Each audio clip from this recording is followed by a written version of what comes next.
By the summer of 1940, the war at sea had begun to feel like a contest of nerves as much as guns.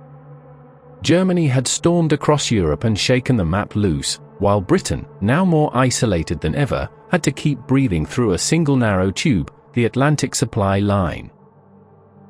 Germany's victories on land were obvious, and at sea the Kriegsmarine had been stretched by the Norwegian campaign, losing ships and taking damage that reduced its room for error.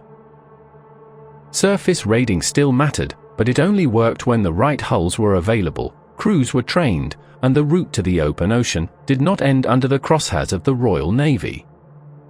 But then France fell, and the Atlantic changed its shape.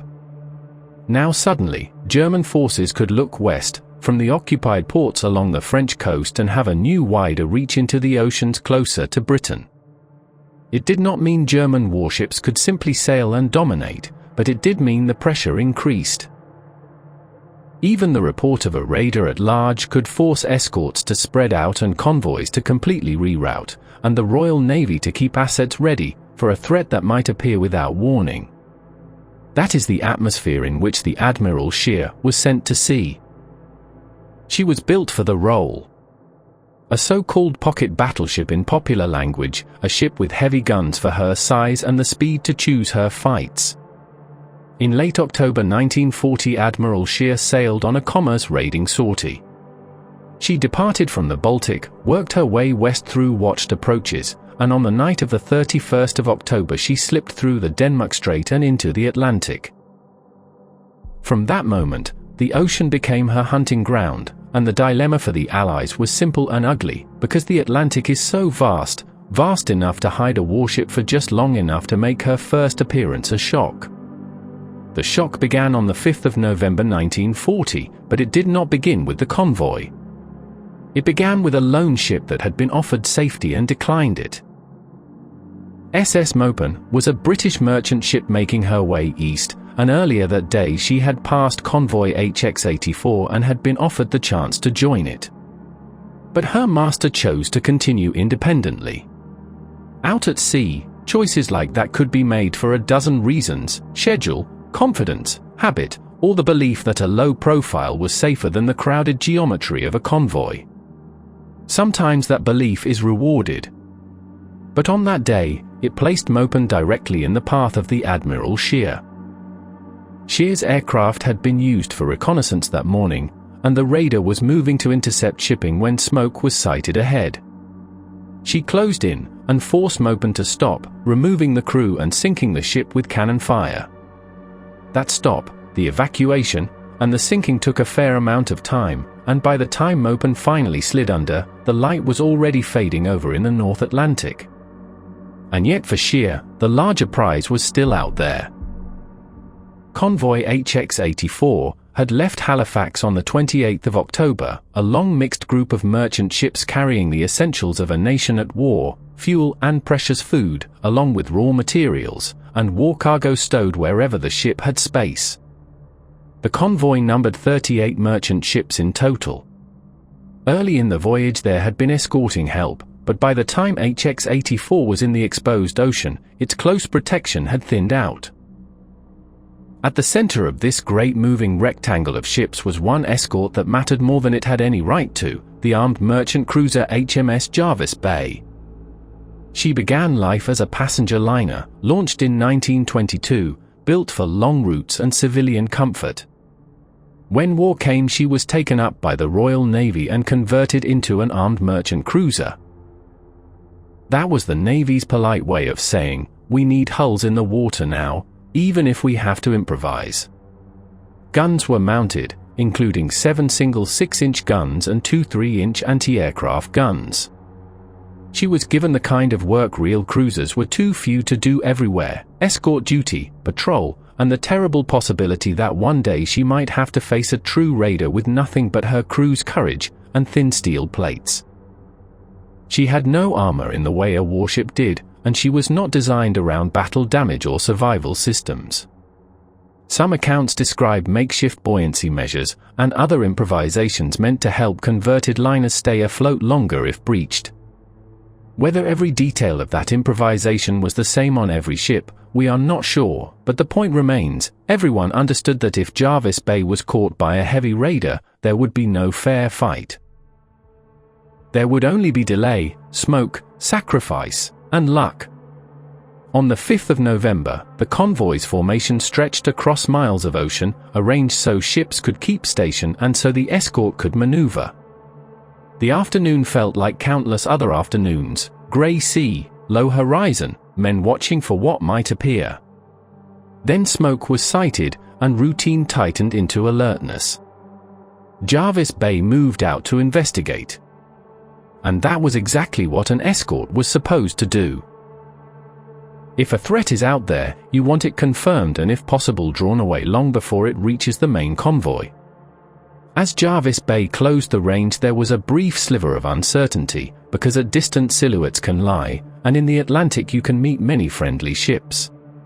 But then the horizon revealed the truth: this was a warship, Admiral Scheer. The moment Captain Edward Fedgen realized what he was facing, the crisis became immediate. Behind him sat 37 merchant ships that could not fight. Ahead of him was a pocket battleship built specifically to smash. Fedgen did not have the tools to win. Captain Fedgen gave the order for the convoy to scatter. It is an order that sounds clean on paper until you visualize what it does to a convoy's nervous system. A convoy is defined by control. Scattering is the deliberate destruction of that control. Ships began turning away on diverging courses, captains watching their compasses and the heaving sea, desperately seeking weather or darkness, anything to break the enemy's ability to track and kill. In those first minutes, the convoy was at its most vulnerable, still clustered enough for a raider to pick its targets at leisure. It was in this moment of mounting panic that the Jervis Bay became an island of singular purpose.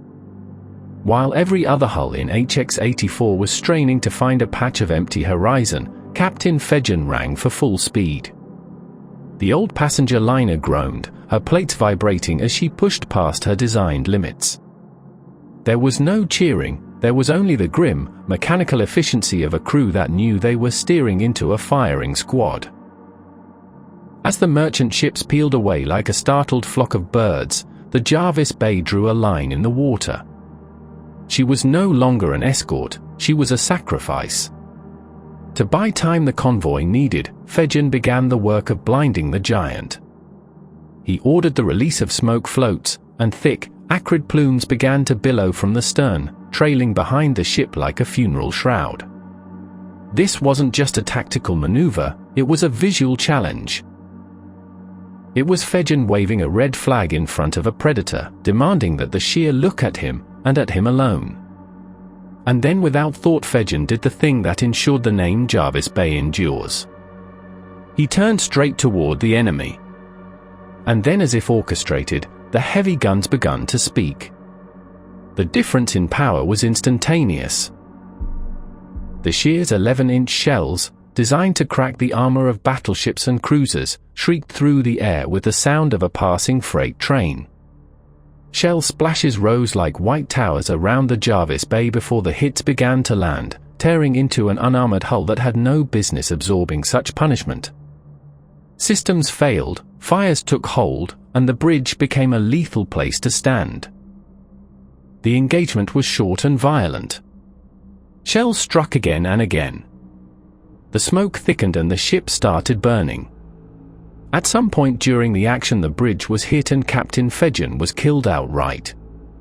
The fight did not end because the crew lost heart.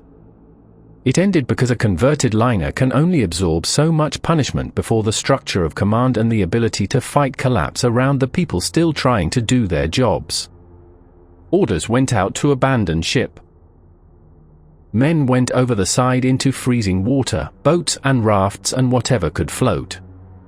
Another merchantman, Beaver Ford, has long been linked to a brave delaying effort during the chaos. The fine detail of exactly how long she engaged, and who fired what and when, has been argued over in later retellings. What is not in doubt is that she was one of the ships lost in the wider destruction that followed the scattering, and that every act of resistance, long or short, bought someone else a little more space.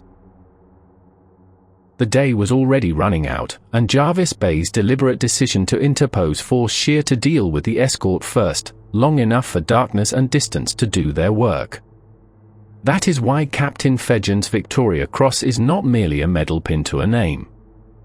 It is an explanation of a decision.